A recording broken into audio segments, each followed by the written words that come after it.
You're listening to In the Pod, Soybean Updates, a weekly trek into the latest soybean information from NDSU Extension.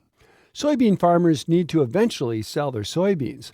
The North Dakota Soybean Council is exploring other markets and connecting with people in order to open more trade doors. Evan Montgomery, vice chair of the North Dakota Soybean Council, recently traveled to Thailand and Vietnam. Evan, tell us about your recent soybean travel.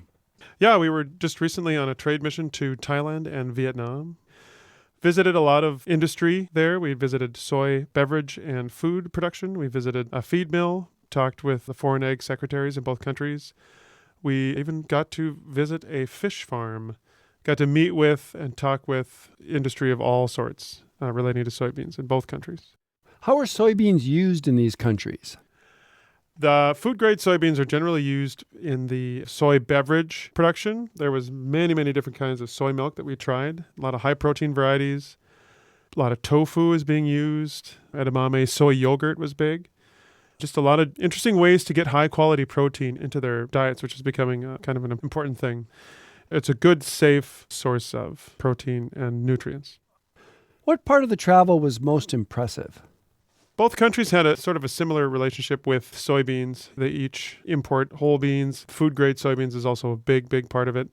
When we were in Vietnam, we had the privilege to go down the Mekong Delta and visit a feed mill that made fish food, using a large portion of soybean meal in that ration.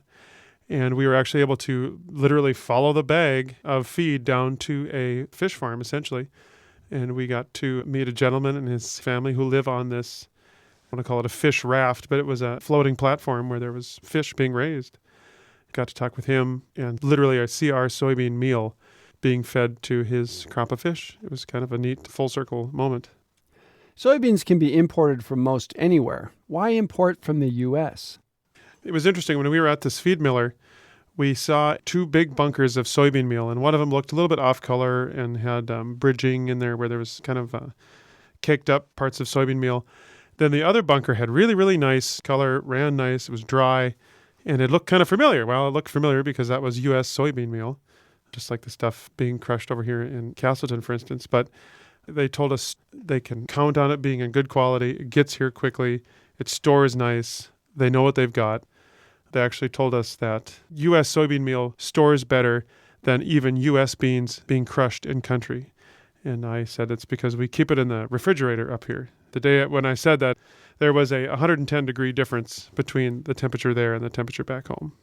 Evan, it takes money and time to travel to these countries. What's the value?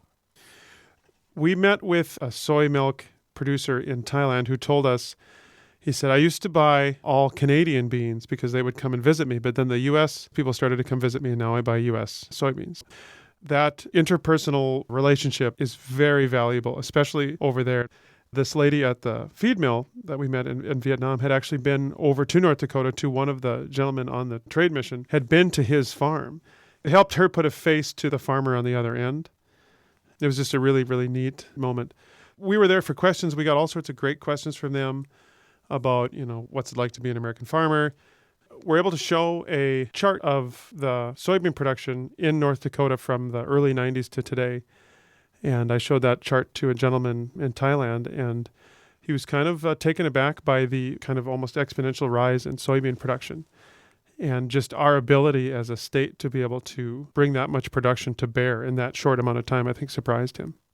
Thanks, Evan. Our guest has been Evan Montgomery, Vice Chairman of the North Dakota Soybean Council.